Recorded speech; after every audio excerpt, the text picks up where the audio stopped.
From the heart of the Himalayas, this is Himachal News.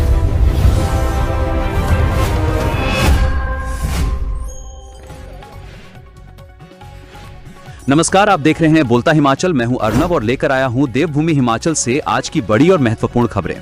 दोस्तों, रोजाना खबरों के लिए चैनल को सब्सक्राइब करें, वीडियो को लाइक और शेयर करें।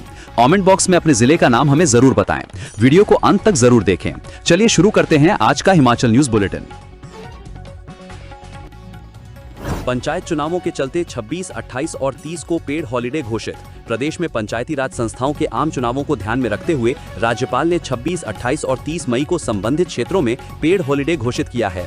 इन तिथियों पर मतदान होने के कारण प्रदेश सरकार ने सभी सरकारी कार्यालयों, बोर्ड निगमों, शैक्षणिक संस्थानों और औद्योगिक प्रतिष्ठानों को बंद रखने के निर्देश जारी किए हैं। ये अवकाश संबंधित क्षेत्रों में चुनाव वाली तिथि को होगा। सामान्य प्रशासन विभाग द्वारा मंगलवार को जारी अधिसूचना के अनुसार ये अवकाश औद्योगिक विवाद अधिनियम के अंतर्गत आने वाले संस्थानों, दुकानों और व्यावसायिक प्रतिष्ठानों पर भी लागू होगा। विशेष बात यह है कि दैनिक वेतनभोगी कर्मचारियों को भी इन दिनों का पूरा भुगतान किया जाएगा। साथ ही ये अवकाश नेगोशिएबल इंस्ट्रूमेंट एक्ट 1881 की धारा 25 के तहत मान्य होगा।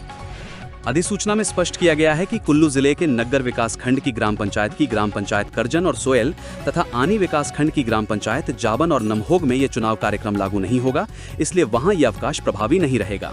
इसके अलावा ऐसे कर्मचारी जो किसी अन्य स्थान पर कार्यरत हैं लेकिन संबंधित पंचायत में मतदाता हैं, उन्हें विशेष आकस्मिक स्पेशल कैजुअल लीव प्रदान किया जाएगा।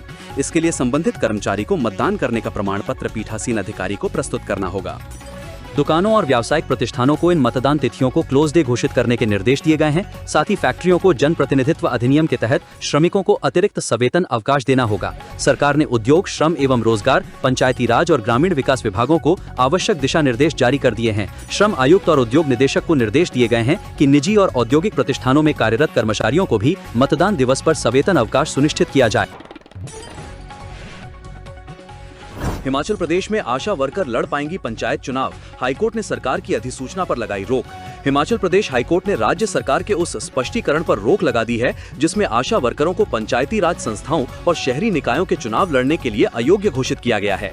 न्यायाधीश विवेक सिंह ठाकुर और न्यायाधीश रंजन शर्मा की खंडपीठ ने रीना देवी व अन्यों द्वारा दायर याचिका की प्रारंभिक सुनवाई के पश्चात ये रोक लगाते हुए राज्य सरकार सहित राज्य चुनाव आयोग को नोटिस जारी किए। मामले पर अगली सुनवाई 1 जून को निर्धारित की गई है। याचिकाकर्ताओं का कहना था कि वे कर्मचारी की श्रेणी में नहीं आती, इसलिए उन्हें पंचायती राज संस्थाओं और शहरी निकायों के चुनाव में हिस्सा लेने से रोकने के लिए ये स्पष्टीकरण जारी किया गया है। याचिकाकर्ताओं की शिकायत थी कि 2 मई 2026 के संचार स्पष्टीकरण के माध्यम से आशा कार्यकर्ताओं को एक निश्चित मासिक मानदेय और प्रदर्शन आधारित प्रोत्साहन के साथ अंशकालिक आधार पर कार्यरत माना गया है और इसलिए उन्हें हिमाचल प्रदेश पंचायती राज अधिनियम 1994 की धारा 122(1)G के तहत पंचायतों के पदाधिकारी के रूप में चुने जाने के लिए अयोग्य घोषित कर दिया गया है। कोर्ट ने प्रथम दृष्टया पाया कि आशा वर्कर सरकारी कर्मचारी नहीं हैं, इसलिए उन्हें चुनाव लड़ने के लिए अयोग्य घोषित नहीं किया जा सकता। हिमाचल प्रदेश में 5 से कम विद्यार्थियों वाले 100 और स्कूल होंगे मर्ज। मुख्यमंत्री की मंजूरी को भेजा प्रस्ताव। हिमाचल प्रदेश में 5 से कम विद्यार्थियों की संख्या वाले प्राथमिक और माध्यमिक स्कूलों को मर्ज या डाउनग्रेड किया जाएगा। इस संबंध में शिक्षा विभाग ने प्रस्ताव तैयार कर मुख्यमंत्री की मंजूरी के लिए भेज दिया है। नए शैक्षणिक सत्र के दौरान इन स्कूलों में नाम मात्र ही दाखिले हुए हैं। प्रदेश में चल रही पंचायती राज चुनाव प्रक्रिया समाप्त होने के बाद कैबिनेट बैठक में इन स्कूलों को लेकर फैसला होगा। प्रदेश के विभिन्न जिलों में 75 विद्यार्थियों से कम नामांकन वाले 11 कॉलेज भी बंद करने की तैयारी है। शिक्षा मंत्री रोहित ठाकुर ने बुधवार को राज्य सचिवालय में मीडिया से बातचीत के दौरान बताया कि जिन स्कूलों में विद्यार्थियों की संख्या 5 से कम है, उन्हें नजदीकी स्कूलों में समायोजित करने का प्रस्ताव रखा गया है। उन्होंने कहा कि इसका मकसद शिक्षा की गुणवत्ता सुधारना और उपलब्ध संसाधनों का प्रभावी उपयोग सुनिश्चित करना है। बता दें, प्रदेश सरकार पहले ही कम या शून्य नामांकन वाले स्कूलों पर कार्रवाई कर चुकी है। बीते अप्रैल में शून्य नामांकन वाले 24 प्राथमिक और माध्यमिक स्कूल बंद किए गए थे, जबकि 27 मार्च को 36 प्राइमरी स्कूलों को भी बंद किया गया था। अब अगला कदम कम छात्र संख्या वाले स्कूलों के विलय का है। स्कूलों के साथ उच्च शिक्षा संस्थानों में भी बड़े बदलाव की तैयारी है। शिक्षा विभाग ने स्पष्ट संकेत दिए हैं कि शैक्षणिक सत्र में दाखिला प्रक्रिया पूरी होने के बाद जिन कॉलेजों में 75 से कम विद्यार्थी होंगे, उन्हें भी बंद किया जाएगा या उनकी व्यवस्था में बदलाव किया जाएगा। अभी ऐसे 11 कॉलेज चिन्हित किए गए हैं। हिमाचल प्रदेश के सभी कोर्ट में लगेंगी राष्ट्रीय लोक अदालत। 63,000 मामलों की पहचान की गई। हिमाचल प्रदेश में राष्ट्रीय लोक अदालत का आयोजन किया जाएगा। हिमाचल हाईकोर्ट के मुख्य न्यायाधीश गुरमीत सिंह संधावालिया के संरक्षण और न्यायाधीश राज्य विधिक सेवा प्राधिकरण के कार्यकारी अध्यक्ष विवेक सिंह ठाकुर के मार्गदर्शन में दूसरी राष्ट्रीय लोक अदालत होगा। इसका आयोजन 9 मई को राज्य के सभी न्यायालयों में होगी। इसमें विशेष रूप से ट्रैफिक मजिस्ट्रेट के न्यायालयों में मोटर वाहन चालान मामलों के संबंध में कंपाउंडिंग शुल्क, जुर्माना के भुगतान के लिए ई-पे के माध्यम से ऑनलाइन सुविधा भी उपलब्ध करवाई गई है। आम जनता और वादियों को निर्धारित राष्ट्रीय लोक अदालत के बारे में IEC सामग्री के माध्यम से जागरूक किया जा रहा है। स्थानीय निकायों, हितधारकों, NGO, पंचायती राज संस्थाओं के प्रतिनिधियों, पैरालीगल स्वयंसेवकों और सार्वजनिक परिवहन सेवाओं को जोड़कर जागरूकता फैलाई जा रही है। राष्ट्रीय लोक अदालत में निपटारे के लिए विभिन्न न्यायालयों द्वारा लगभग 63,000 मामलों की पहचान की गई है। राष्ट्रीय लोक अदालत के लिए मामलों की प्रभावी पहचान और निपटारे हेतु सभी बार एसोसिएशनों, बीमा कंपनियों, बैंकों और वित्तीय संस्थानों के प्रतिनिधियों, अधिकारियों के साथ नियमित बैठकें आयोजित की जा रही हैं। 9वीं व 10वीं के पेपरों में बड़ा बदलाव। अब रटने से नहीं, समझकर पढ़ने से मिलेंगे नंबर। हिमाचल प्रदेश स्कूल शिक्षा बोर्ड अब अपनी परीक्षाओं को और भी आधुनिक बनाने जा रहा है। बोर्ड के अध्यक्ष डॉक्टर राजेश शर्मा ने बताया कि कक्षा 9वीं और 10वीं के छात्रों के लिए परीक्षा और प्रश्न पत्रों को बेहतर बनाने के लिए धर्मशाला में 3 दिनों की एक खास वर्कशॉप कार्यशाला आयोजित की गई। इसका सीधा फायदा छात्रों को मिलेगा और उनके मूल्यांकन की प्रक्रिया पहले से ज्यादा साफ सुथरी होगी। बोर्ड ने एक बड़ा बदलाव करते हुए निर्देश दिए हैं कि अब पेपर में 20 से 30% प्रश्न क्षमता आधारित होंगे। सरल शब्दों में कहें तो अब आपको सिर्फ सवालों को रटकर जाने से पूरे नंबर नहीं मिलेंगे। आपको विषय को गहराई से समझना होगा ताकि आप ये जान सकें कि उस जानकारी का असल जिंदगी में कैसे इस्तेमाल होता है। नशा तस्करी पर वार, 39 लाख से अधिक की अवैध संपत्ति फ्रीज। पुलिस जिला देहरा ने नशा तस्करी के खिलाफ बड़ी कार्रवाई करते हुए लगभग 39,48,000 रुपए से अधिक की अवैध संपत्ति को फ्रीज किया है। यह कार्रवाई नशा मुक्त हिमाचल अभियान और जीरो टॉलरेंस नीति के तहत की गई है। SP देहरा मयंक चौधरी ने प्रेस वार्ता में बताया कि सक्षम प्राधिकारी नई दिल्ली के आदेश 30 अप्रैल 2026 के तहत NDPS एक्ट 1985 की धारा 68F के अंतर्गत यह कार्रवाई अमल में लाई गई है।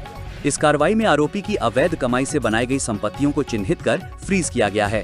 गांव बलाहर, तहसील खुंडिया निवासी 47 वर्षीय शरीफ दीन की संपत्ति को फ्रीज किया गया है। इसमें लगभग 14.09 लाख रुपए मूल्य का आवासीय भवन और भूमि शामिल है। यह भूमि खाता संख्या 350, खतौनी 422, खसरा नंबर 1819 पर स्थित है। व्यवस्था परिवर्तन का असर, टॉप 100 में आधे से ज्यादा टॉपर्स सरकारी स्कूलों से सुक्खू। मुख्यमंत्री सुखविंदर सिंह सुक्खू ने कहा कि शिक्षा विभाग में किए जा रहे व्यवस्था परिवर्तन के सकारात्मक परिणाम अब स्पष्ट रूप से सामने आने लगे हैं। उनका कहना है कि सरकारी स्कूलों में पढ़ने वाले विद्यार्थी मेहनती और प्रतिभाशाली हैं और उचित मार्गदर्शन व प्रोत्साहन मिलने पर वे उत्कृष्ट प्रदर्शन करने में सक्षम हैं। यही कारण है कि इस बार हिमाचल प्रदेश स्कूल शिक्षा बोर्ड की 12वीं परीक्षा के नतीजों में 50 से अधिक सरकारी स्कूलों के विद्यार्थी मेरिट सूची के टॉप 100 में शामिल हुए हैं, यानी आधे से ज्यादा टॉपर सरकारी स्कूलों से हैं। इस वर्ष टॉप 100 में 48 छात्राओं और 10 छात्रों ने स्थान बनाया, जबकि वर्ष 2025 में ये संख्या 41 छात्राओं और 9 छात्रों की थी। वर्ष 2024 में 23 छात्राएं और 7 छात्र तथा वर्ष 2023 में 33 छात्र और 9 छात्राएं टॉप 100 में स्थान बनाने में सफल रहे थे। बुधवार को यहां जारी बयान में कहा कि सुधारों का प्रभाव पास प्रतिशतता में भी स्पष्ट रूप से देखा जा सकता है। इस वर्ष सरकारी स्कूलों का पास प्रतिशत 92.02 रहा, जबकि वर्ष 2025 में पास प्रतिशत 88.64, वर्ष 2024 में 73.76% तथा वर्ष 2023 में 79.40% रहा था। कई वर्षों के बाद इस बार 12वीं का ओवरऑल टॉपर सरकारी स्कूल से आया है। राजकीय वरिष्ठ माध्यमिक पाठशाला भवारना के छात्र अंशित कुमार ने 99.20% अंक प्राप्त कर ये सिद्ध कर दिया है कि हिमाचल प्रदेश के सरकारी स्कूल अब निजी स्कूलों से किसी भी मायने में कम नहीं है। सुधारों के चलते हिमाचल प्रदेश शिक्षा के क्षेत्र में गुणवत्ता के मामले में 5वें स्थान पर पहुंचा है, जबकि पूर्व में भाजपा सरकार की गलत नीतियों के कारण राज्य गुणात्मक शिक्षा प्रदान करने में 21वें स्थान पर पहुंच गया था। आज प्रदेश पूर्ण साक्षर राज्य होने का गौरव भी प्राप्त कर चुका है। हिमाचल में मौसम के कड़े तेवर, ओलावृष्टि में बर्बाद की महीनों की मेहनत, आंधी से होर्डिंग्स उखड़कर सड़क पर गिरे। हिमाचल प्रदेश में मौसम लगातार करवट बदल रहा है। मंडी जिले में बुधवार को अचानक बदले मौसम ने भारी नुकसान किया है। सराज क्षेत्र में भारी ओलावृष्टि से फसलों को नुकसान हुआ है। वहीं जोगिंद्रनगर में तेज अंधड़ और मूसलाधार बारिश ने जनजीवन बुरी तरह प्रभावित किया। हाईवे पर आंधी के कारण होर्डिंग बोर्ड उखड़कर सड़कों पर आ गिरे, जिससे यातायात कुछ देर के लिए थम गया। कई बहुमंजिला इमारतों से सामान सड़कों पर गिरने से बड़ा हादसा होते होते टला। अचानक आई इस आफत ने शादी समारोह में भी विघ्न डाला, जिससे मेजबान और मेहमान दोनों बेहाल दिखे। जिले की एपे वैली के नाम से मशहूर सराज घाटी में शनिवार दोपहर को हुई भीषण ओलावृष्टि ने बागवानों की कमर तोड़ दी है। करीब 15 मिनट तक हुई इस ओलावृष्टि ने थाची, बगस्याड़, थुनाग, देजी, रूहाना सहित कई क्षेत्रों में सेब और मटर की फसल को भारी नुकसान पहुंचाया है। दोस्तों, ये वीडियो आपको कैसी लगी कमेंट बॉक्स में कमेंट करके जरूर बताएं और अन्य खबरों के लिए हमारे चैनल बोलता हिमाचल को अभी सब्सक्राइब करें। वीडियो को लाइक शेयर करना ना भूलें।